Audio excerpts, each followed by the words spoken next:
আটটাতে Radhanagar bank পার হয়ে এসে যে বিউসি আছে, এই বিউসি গলি বিউসি থেকে ওই এসে সাইকেল মেকের দোকান দিয়ে চিপা করে আসলাম।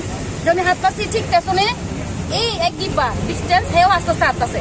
আমি বলছি কাটা না কাটা আমার কমর ব্যথা, আমি আস্তে আস্তে হাঁটি। একটা সাইডে ছায়ার মতো একটা পেছনে, আমি বলছি কোনো মহিলা। আমি ঠিক এনে চাইছি, তাই হাঁটতে করছি, লগে লগে হাত থেকে লইয়া দৌড়াই এদিকে চিবাতে আইসি। আমি তো সুর সুর করতে করতে আঁকাই আইসি। আমরা পরিচিত একজন আসলো রাধানগর ভাড়া থেকে, আমরা বুদ্ধবন্দি পশুদ্বীপটা তাই নিয়ে দৌড়াই তাই নিয়ে সিটি শুনে এসে রাত দুটা খোলা আসলো। তার আগে দত্ত গেছে ওই যে রাস্তা ব্যারিকেড ফাল দিতে গেছে, ফাল দিয়া ওই দুজন দাদা বাইকের সামনে পড়ছে। ওই দুজন দাদা বড় খাবারটা ধরছে, এবার তার কাম দেখে না আনছে।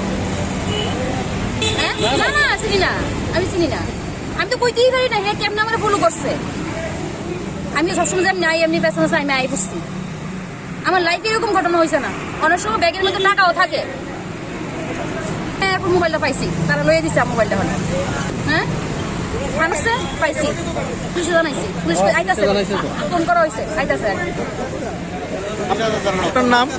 আমার নাম লিপিকা সাহা।